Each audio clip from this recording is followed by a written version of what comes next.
Welcome to Marvelous Disney, the podcast that discusses the most recent doings at one of the more dynamic divisions of the Walt Disney Company, which is, of course, Marvel Entertainment. This is entertainment writer Jim Hill, and my co-host, the amazing Aaron Adams, and I are recording this week's episode on Tuesday, November 9th, 2021. You keep tabs on what James Gunn is up to on social media, right? Tabs. I got a tracker on the dude. I know where he's at all times.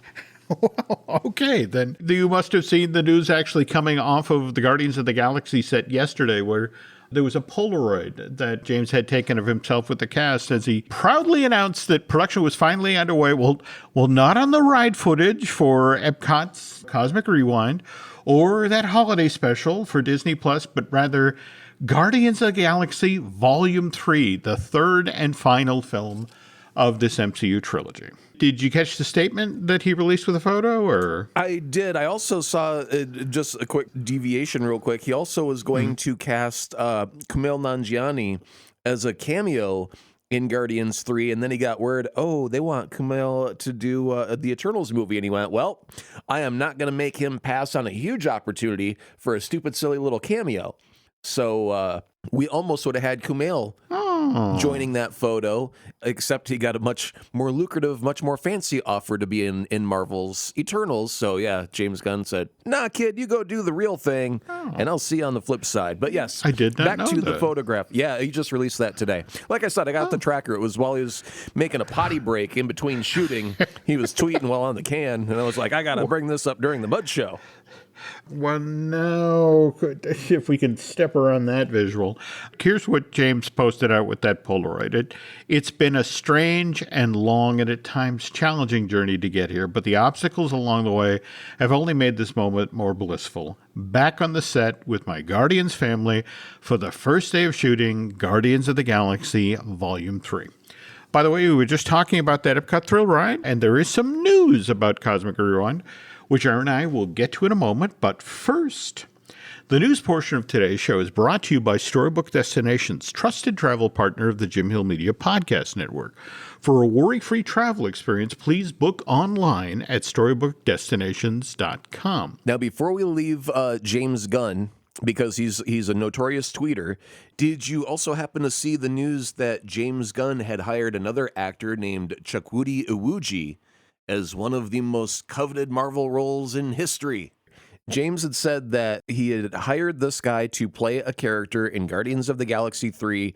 It's a role that all the big actors want to have, but he ended up giving it to Chukwudi Iwuji instead because he's a brilliant actor, and now everyone is speculating who is this mystery character, and some people are thinking could be the Silver Surfer, maybe making a cameo. So that's just all rumor and speculation, but James did say that he's already hired this guy and that a lot of actors want this role. Now, is it James Gunn doing one of his deep cuts where he likes a more obscure character?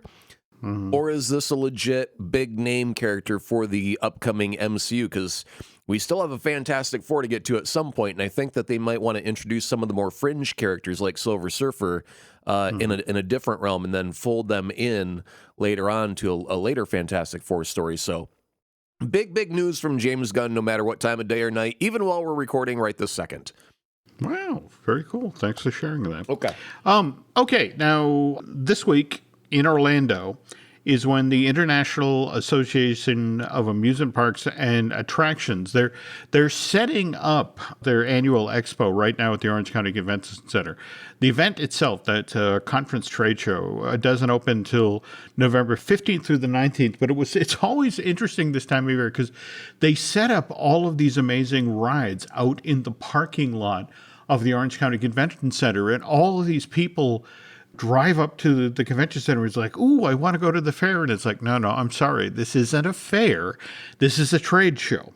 And unless you have the proper credential, you can't get in.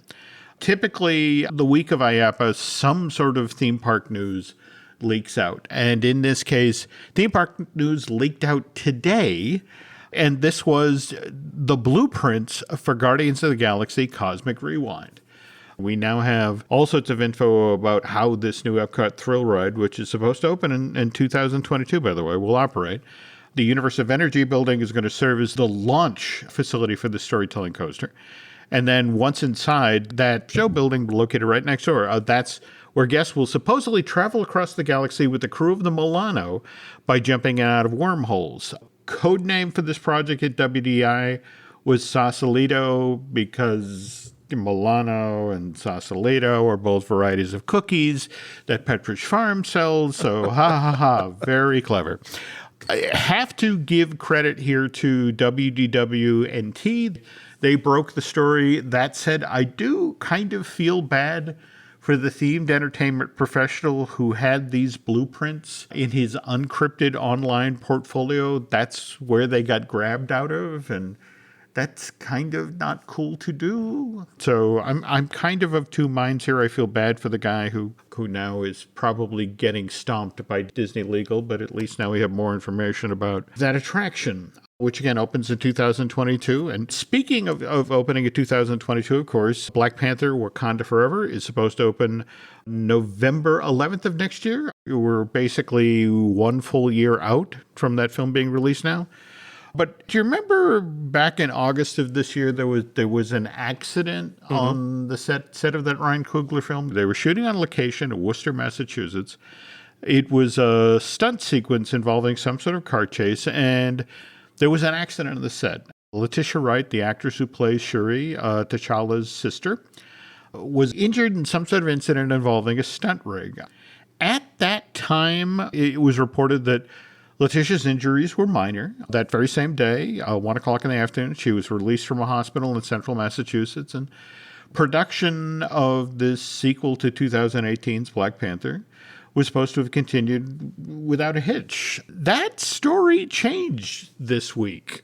Evidently, over the past 3 months, Letitia Wright has been recovering from her injuries, which evidently were more severe than initially reported. She's been back in London this entire time, and meanwhile, Ryan Coogler has been shooting around her character, Shuri, getting every scene in the canon he can that doesn't involve T'Challa's sister. And evidently at this point, Ryan's run out of Shuri-free scenes to shoot. So earlier this week, Marvel announced that the production of Black Panther Wakanda Forever would be paused till Letitia Wright was ready to return to work. They stressed that, look, we're a full year out from this Marvel Studio Productions release date, again, November 11, 2022. So no worries, this highly anticipated Black Panther sequel will make its previously announced release date. But that said, Aaron, I can't help but connect the dots here. I mean, just over the past week to 10 days, we've had that all those stories coming off of the Alec Baldwin Western set, which is sort of pushing back on the on-set safety issue. And I got to wonder what actually happened in Worcester, Massachusetts overnight during that stunt scene. I'm almost reminded more of the Batwoman series where Ruby Rose left because she had broken her neck. That's right. And she had also had many other claims about other people who were tragically hurt while trying to do stunt work and whatnot. And the CW just had, no accidents here. We're perfectly safe. Don't mind the guy all covered in burns and whatnot, and don't mind the girl with the broken neck talking, flapping her jaw. We're totally safe around here. Shut up, girl. Go away. And I don't think Marvel's really trying to hide any nefarious activity or anything that was truly... she was hurt in a stunt, so that was unsafe because stunt work is risky. And the question now is, why weren't they using a stunt person? If one of your lead actors has the ability to get injured in any sort of capacity, shouldn't that just be handed off to a stunt person right then and there?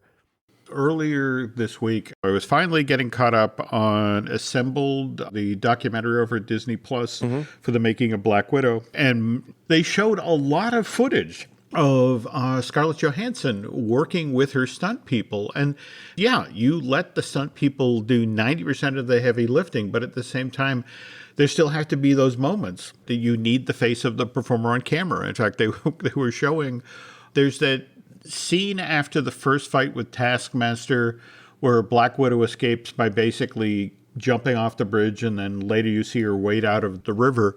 And they showed first the stunt person out doing the walk out of the river. And they worked it from every angle they could until it's like, okay, Scarlett, it's your turn to get in the river because we need to get the close-up. And so here's Scarlett Johansson wading out into the cold Norwegian river, and you could hear her, I love my job, I love my job, I love my job, and getting ready to shoot the scene as she wades out of the river. So sometimes there's just no getting around it. Yeah, but also in that behind the scenes, they also have the stunt actress riding a physical motorcycle. And then when they cut to ScarJo, she's on a sled that is being pulled that looks like a motorcycle. And then when you get to the car chases, they've got car chases and tanks going down the streets of Budapest. However, when they finally get to Scarlett and her sister, Miss Pugh, in the vehicle, that's another thing on a rig in front of a green screen, so they can twist it and turn it and roll it and flip it and do whatever they want without injuring the actors. So they do show that the stunt people are doing the dangerous work and the stars are in the more comfortable positions. And they do some of their own wire work every once in a while. And I'm sure that you can probably get tangled up in the wire every once and again. But if Letitia Wright's been out now for 3 months healing, how badly was she hurt to begin with? It had to be a little bit more severe than just minor injuries. Man, that's like a broken bone or something like that that's got to heal, or a torn ligament that needs rehabilitation. So it sounds a bit more severe, and we hope that she's well and is on the mend. But again, when you've shot everything in the movie except for the one character, it's like, poor girl, what did happen there, really? Well, hopefully we'll know more this time next year when Black Panther Wakanda Forever makes its way to theaters. Anyway, we were just talking Disney Plus. Disney Plus Day is later this week, Friday, November 12th, second anniversary of the launch of Disney's subscription streaming service. And on that day is when Shang-Chi and the Legend of the Ten Rings will become available for viewing on Disney Plus. That film, along with Black Panther and 11 other MCU films. Quick rundown here: Iron Man, Captain America Civil War, Guardians 1 and 2, Avengers Infinity War, Avengers Endgame, Black Widow, Doctor Strange, Thor Ragnarok, Captain Marvel, and Ant-Man and the Wasp. Those are going to be available for viewing in Disney Plus's IMAX expanded aspect ratio, which I guess you have to select as you're getting ready to watch the film, which will offer 26% more picture in select sequences. That's almost a whole new movie when you add all those movies together. 13 times 26%. That's like 3 extra Marvel movies right there that you've never seen before. Granted, it's only the very edges of the top and the bottom of that movie that you're seeing, but still, that's a lot of new content there. Someone at Disney Plus is very happy to hear you say that, Aaron. Speaking of 26%, I am now going to predict that Aaron is going to be 26% more aggravated. And when we discuss the poster that Sony and Columbia Pictures released just this week for Spider-Man No Way Home. I'll start off by saying they're hiding something in plain sight. And the only reason I'm going to say that so matter-of-factly is if I know something, because I don't. Everyone knows I don't. I just make stuff up as I go along. But really, Spider-Man Homecoming and Spider-Man Far From Home. If you look at those pictures, what you have are 32 floating heads in a circular format with a spider head in the middle. You usually had like Iron Man, Tony Stark's head floating in there, as well as an Iron Man suit of armor in there. You had Spider-Man, you had Aunt May, you had Happy Hogan, you had MJ, you had Ned, you had the enemies that he fights in these movies. Their floating heads somewhere in there. And now we get this poster, and it's Spider-Man front and center with some tentacles, an itty-bitty Green Goblin way off in the distance, like they're trying to hide that. And then they've got some sand and some electricity. And, you know, if they were going to be doing a regular movie poster like they've been doing in the past, there should be 36 floating heads, like the Baskin-Robbins of villains and heroes, all on one big silly poster. And they're not doing that. So they are definitely hiding something. As I understand it, if you look in the lower right-hand corner, and again, you have to look really closely, folks, you can see the gunman hiding behind the fence on the grassy knoll. I'll do you one better. They have actually said that there's evidence of Tobey Maguire being in that poster.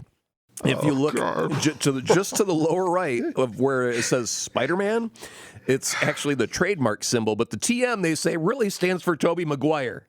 And Kill me now. Okay. Again, this is a less is more poster, and we still don't have a trailer, right, which we were supposed to have arrive in theaters this past Friday with Marvel's The Eternals. do you believe that this is the war between Sony wants to show Andrew and Toby in the trailer, and Feige says over my dead body, and then, like you said, there's someone in the grassy knoll trying to line up a clean shot on Feige so they can get those images in the trailer? Do they want to give that away if it's really going to be, with two other Spider-Man? I mean, we've got the villains from those movies. Why the heck not? Whenever I talk with somebody at Disney about this definitely has become a bone of contention. And in fact, if it were not for the fact that they had cut this deal to make this third film with the level of cooperation, I can't see on the other side of the way these two companies have been behaving that we're going to see much cooperation going forward. It's been a tough couple of months here. And all the stuff that's been leaking, quote unquote leaking, a lot of it, so much of it is totally fake. Very, very incredibly fake. But then again, there's a couple images that look very, very, very convincing. And there was even one about we had Happy Hogan, Aunt May, and our Tom Holland version of Peter Parker sitting at a table with Matt Murdock. And boy, if only, I would be thrilled to see Matt Murdock show up in this movie. Don't know if he is or not. That could have been a very, very fake photo that just convinced me for a quick second. But I would be happy to see a Daredevil and Spider-Man team up, even if it's just in a 30-second courtroom scene. But yeah, they've had many pictures of Toby's costume and Andrew's costume hanging right alongside Tom Holland's costume. And it's like, wow, that shot right there looks pretty convincing, because it wasn't the very fake photoshopped head on a suit. These are three suits that were hung up on hangers side by side that looked legitimately like someone at the studio was comparing the three suits side by side. And when you put it like that, I believe that shot more than I do many of the fake Toby and Andrew photos that have been floating around the internet. But still, every day since we've done our show last week, I've been saying that Toby and Andrew and Spider-Man have been trending every stinking day on Twitter for no reason outside of the rumor mill. There's not real information coming out. It's just the stupid rumor mill keeps on cranking out the same old garbage. But even today, they're still trending as if something is happening. And so, we'll see. I won't be surprised one way or the other. If it happens, I won't be surprised. If it doesn't happen, I won't be surprised. I am just curious to see, what is this monstrosity truly going to be in the end? I want to know what the real movie is and end the speculation. I'm just so tired of the speculation right now. Just show me the movie, and let's all talk about it on the flip side of that. Well, we're 5 weeks out at this point, so hang in there. Now, speaking of movies, though, last night I made a special trip to my local cinema so I could catch The Eternals. So after this break, folks, Aaron and I are going to talk Eternals with some spoilers involved, so we'll be right back.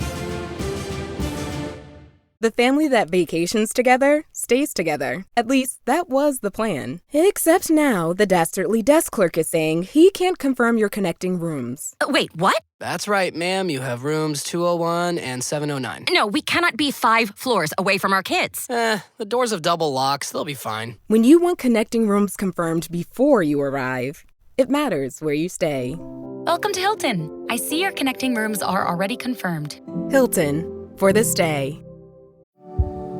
Every story you love, every invention that moves you, every idea you wished was yours, all began as nothing. Just a blank page with a blinking cursor, asking a simple question: what do you see?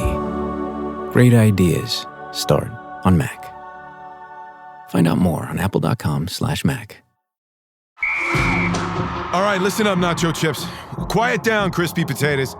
This is the moment Velveeta's been preparing you for, and you're not about to crack under pressure. Today's the day to go all in on the drip. Velveeta's Heat and Eat Queso is the MVP of any game day spread, so stick by them, and you'll be golden. Now get out there and make delicious history. No tailgate party is complete without Velveeta. I'm assuming that you saw the story in Variety today with this headline that Eternals didn't dazzle at the box office, but Marvel shouldn't be worried. And that story came on the heels of a Hollywood Reporter story, which had this headline: Why Eternals is dividing audiences. So you have to assume Marvel's Eternals must have bombed at the box office this past weekend with headlines like that, right? No, not at all. Okay, good. See, you're intelligent. I've already seen the headlines where it was banned in the Middle East because of diversity, which means they included homosexuals and, well, heaven forbid. So can't have that in our nice, clean neighborhood. So I have a feeling that if you've got a problem with diversity or people of different sexuality, well, you're just going to hate because that's how you roll.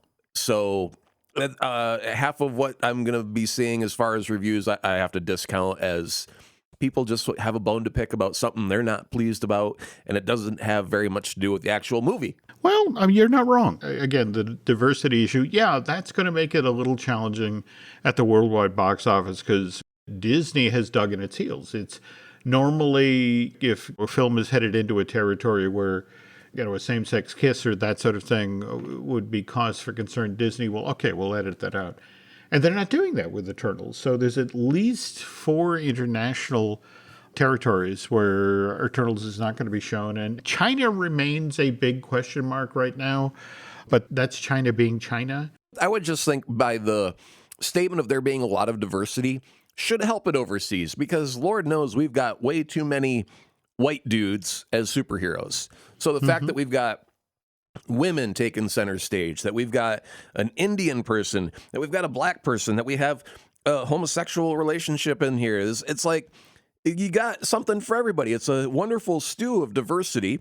Why can't people get on board with that? Otherwise, we're going to be just stuck with white dudes with goatees being snarky for the rest of our lives, and that's not good.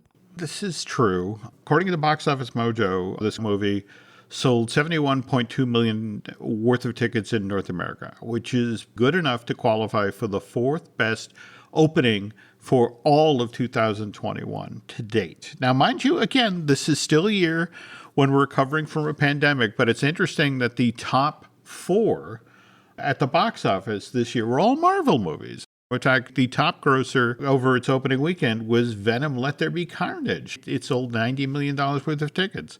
And right behind that was Black Widow with $80 million, followed by Shang-Chi, $75 million. And then, here comes the Eternals at 71. And the film, interestingly enough, right behind that is yet another franchise. It was F9 out of the Fast saga, and that just did $70 million. And you mentioned overseas. If you fold in how Eternals did $90.7 million overseas for a combined worldwide box office of $161.7 million in ticket sales. So why are all the trades publishing stories like this, which are suggesting that Kevin Feige's job is hanging by a thread? And this is Rotten Tomatoes. Just last week, Aaron, you and I were talking about how this Chloe Zhao film had a 56% freshness rating. Well, it's since dropped to a 47% freshness rating. But again, that's only based on what the critics wrote about this film. If, on the other hand, you look at the audience score, Eternals had an 80% audience score. Now, mind you, that's not nearly as high as, say, what Shang-Chi got. That had an audience score of 98. Spider-Man Far From Home got a 95. Black Widow got a 91. But Eternals is right in the wheelhouse of what Venom and the original Venom from 2018 and Let There Be Carnage got. The first Venom got an 81% audience score. Let There Be Carnage got an 84%. And you were just talking about how you watched the latest Bond at home, right? No Time to Die? Yeah.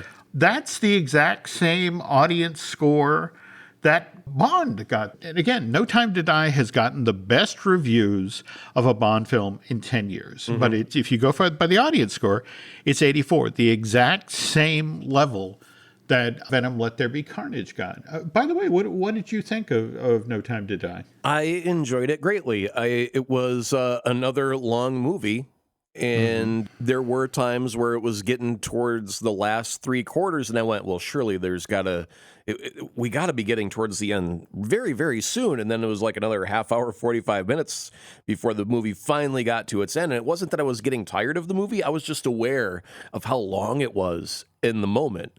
Even despite the length of the film, I enjoyed it greatly. It almost seemed like they cut it short, not cut it short, but it moved very, very briskly. Like they needed things to get from point A to point C, and they didn't quite skip over B, but while they were flying over, they go, "This is your captain. If you'll check out the left side of your window, we are flying over B, and we are now coming in for landing at C. Thank you for flying Bond Airways."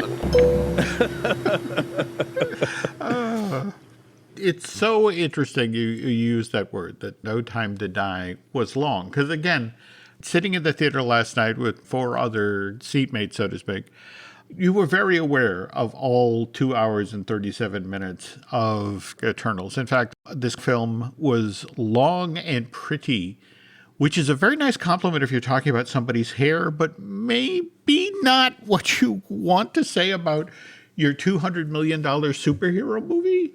It looked great. It looked absolutely amazing. And you went to Mesopotamia, you went to the Hanging Gardens of Babylon, you went to London. I mean, this film literally did travel the globe. But this film has 16 characters. And that's totally disregarding the 4 additional characters. You mentioned on a previous show about Harry Styles, Star Fox, the brother of Thanos. On the other hand, I was delighted to find out that Patton Oswalt is voicing Pip the Troll. Yeah. And you were mentioning that you'd heard about who makes at least a vocal appearance in the very last scene of this movie. Right. So we get the setup with Kit Harington coming in, and there's a sword. And did you know when you were sitting in the theater that was the Black Knight coming in? I did not. Okay.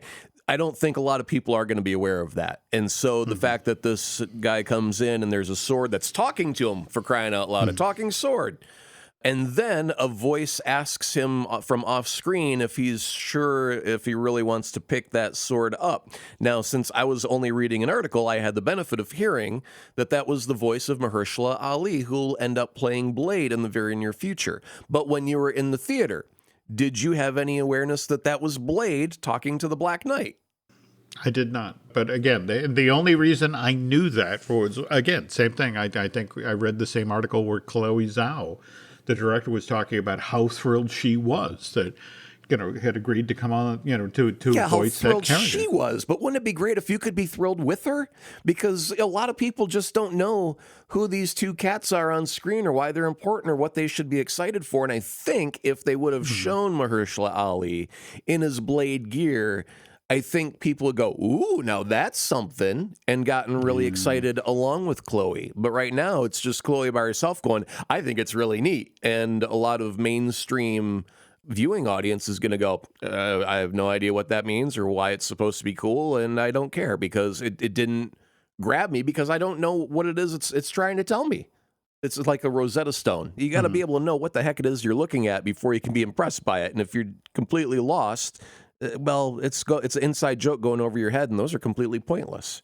Given that the Eternals basically tells a story that happens over the course of 7,000 years. And Shang-Chi, we met Shang-Chi, we met his best friend Katie, but we also got cameo appearances by Marvel characters we previously met, like, the Sorcerer Wong from Doctor Strange, Carol Danvers from Captain Marvel, Bruce Banner, and even Trevor Slattery from Iron Man 3. And yes, in Eternals we get a name check on Tony Stark and Doctor Strange. And I think we talked on the last show about Superman and Batman. And Kringo also at dinner, there was this throwaway line about a member of the Avengers who used to want to be his friend but now won't return his calls. And I missed whoever it was that Kringo was referring to. So if anybody, who saw the Eternals got that gag and they want to share it, please pass it along. It was probably Party Thor from the What If series. He's like, he's just a jerk. He's just a frat boy. Delta Cubes, Delta Cubes, Delta Cubes. From Community. You mentioned just a minute ago that it told a story.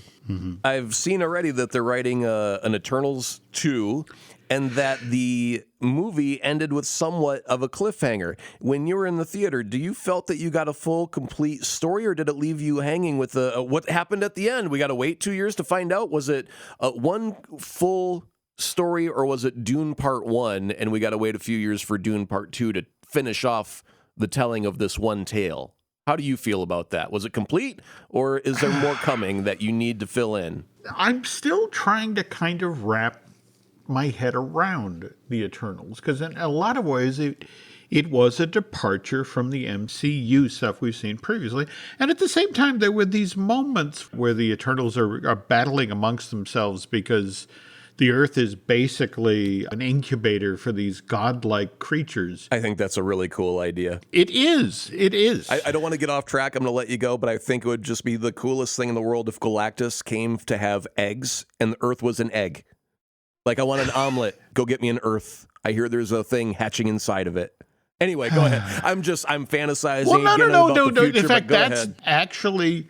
Now, what is the name of the character that David Kaye voices? The Celestial Arisham? Because, again, the visuals they were using for him were very, very, very reminiscent of Galactus. One of the get-out-of-jail-free cards here is like, okay, if what we get eventually because of the Eternals is that we get the Galactus and Fantastic Four, it's like, I will forgive a great variety of sins here. But there's a moment where you have this being born immortal coming out of the Earth's crust. You get 5 fingers of one hand and just a chunk of his head. And it's coming out of the East Indian Ocean. And I want to say Cersei is able to stop it. This giant figure freezes in place out in the ocean. This is huge. I mean, this is something on a planetary scale here that just pauses, and it's like, nobody saw this in a satellite? Nobody thought to scramble a Quinjet to go check this out? I was kind of the moment I was waiting for even a single Avenger or... Someone grab a pager and get Captain Marvel on this pronto, right? So wait a minute, is this thing still frozen at the end of the movie? Like, is this going to be a landmark, so to speak, like its own little Mount Rushmore of a single head floating in an ocean in the future? There is literally a scene where they have returned to Ajax's farmhouse out in the Dakotas, and everyone's sitting in her farmhouse watching the television coverage of giant hand and head come out of ocean, and it's just sort of like, that's okay. Cool as hell, man. I mean, normally they try and keep it in the real world, right? To make us feel like we're there. But they don't actually really leave a scar on the planet in such a way that you can't mistake it anymore for something else. I mean, this is really impressive as far as the bravery of the storytellers of like, yeah, let's just let a giant humanoid 2-arm, 2-leg and head thing that's, miles and miles and miles tall just be locked in a position there at the end of the movie. That's pretty cool.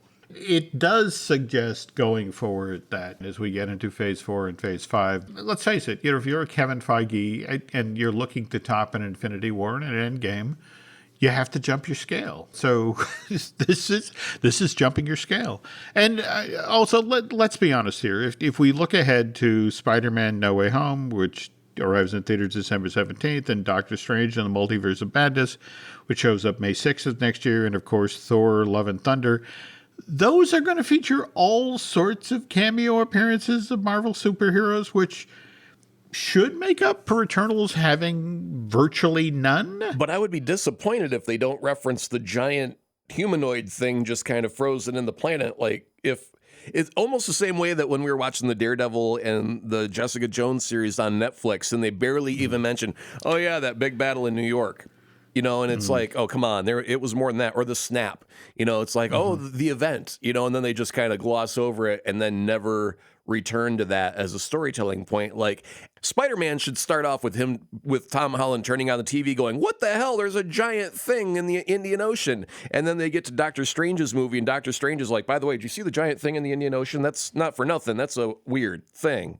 We should talk about that for just a quick second. I would hate for him to gloss over it in the next 3 movies and just pretend it didn't happen because it wasn't part of this person's main story arc. I agree. Now, again, if you hung in there for the the end credit scene, you know that this movie ended with a line that the Eternals will return. And Disney certainly seems to be thinking along those lines. They want to keep these characters front of mind.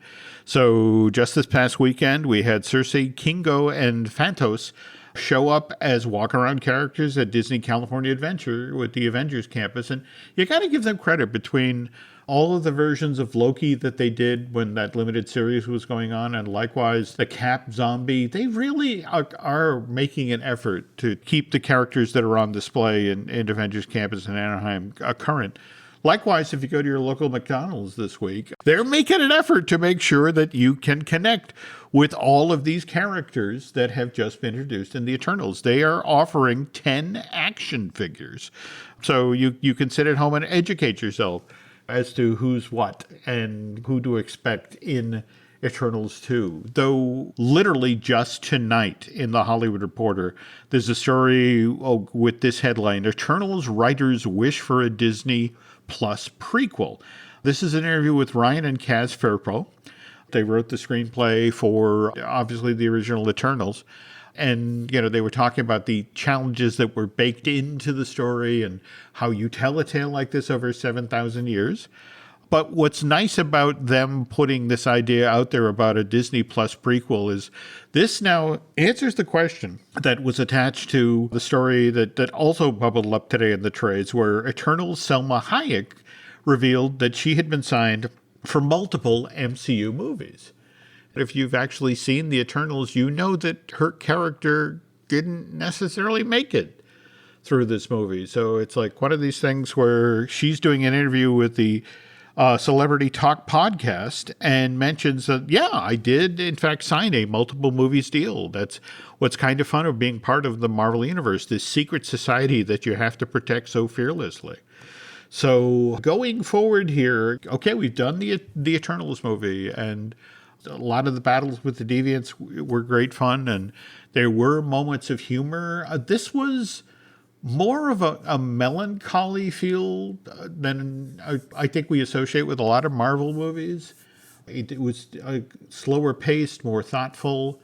And I guess going forward, if we're going to do a second Eternals movie and get Jack Kirby's characters back out there, I'd like it to be a little more exciting, with a little more humor, and maybe fold in some Marvel characters that we previously met. Well, 16 characters are hard to keep track of, especially if you've never met them before. So it's like, okay, what? Who's that guy? Where is he from? What did he do? How is he tied into this again? And so I can imagine, without having seen the movie yet, that I would already have trouble just knowing that there's 16 characters coming the next 2.5 hours that I got to keep track of. And so, yeah, there's going to be part of that. But I think that the writers, if they're going to start, hey, it's almost Christmas, let's talk about our Christmas wish list. I want a series on Disney Plus so I can have these 16 characters have a little breathing room, is what I'd like, Mr. Feige. Can you put that in my stocking, please? Does a Disney Plus series fit in a stocking? We're not quite certain yet, but we'll find out maybe in the next few months if they do get a prequel, right? Well, yeah, I get it. That and actually, it's interesting you mentioned Disney Plus and stocking, because again, Hawkeye is supposed to be set entirely at Christmas, so we will see. At the very least, just one note to the folks who are putting together Eternals 2: please bring back Harish Patel. He plays a Karun, Kingo's valet. He enters the movie probably a third, halfway in, and then proceeds to basically steal every scene he's in. He went a long way to lightening a lot of scenes that featured a lot of exposition. So he was great fun. So more Karun, please. But anyway, I guess that's going to do it for this week then. Aaron, you're constantly paying attention to, James Gunn's social media. Where can folks find you on social media? Well, I know last time it was kind of tricky because you had to find a rotary phone, so I've cut all of the middleman and I've made it much easier. First, go to Google and look up Bing. Once you get to Bing, look up Yahoo Answers and then ask them, what happened to Ask Jeeves? And once you figure out what happened to Ask Jeeves, have them direct you to MySpace. And once you get to MySpace, head on over to Twitter and hit me up at AzaProd and say, this is what happened to all those technologies that went away. By the way, since we're talking about James Gunn, because I know we were talking about Chris Pratt on the last episode being cast and everything, he almost was not Star-Lord because it almost went to Glenn Howerton, who is on It's Always Sunny in Philadelphia. I saw that. He was the second choice, and now that I've heard that, I'm so wanting. Everyone screams, "Give us the Snyder cut!" I want give us the Howerton cut of Guardians of the Galaxy. No offense to Chris Pratt, he did a fine job, but I would love an alternate universe. If we're going to open up the damn multiverse, give us the Guardians of the Galaxy where Glenn Howerton is Star-Lord, and I would pee myself with giddiness. That just sounds too cool. But anyway, yeah, go on Twitter, follow James Gunn, and eventually you'll bump into me because I stalk him, and I have him tagged with a tracer. So that's how you'll find me. Just find James Gunn. I'm not far behind. All right. Well, Nancy would like me to remind you folks that you can find us on Twitter and Instagram as Jim Hill Media, and over on Facebook as Jim Hill Media News. And I'm sure this time next week, Aaron and I will have even more Marvel news to share. So please check in then, and thanks for listening.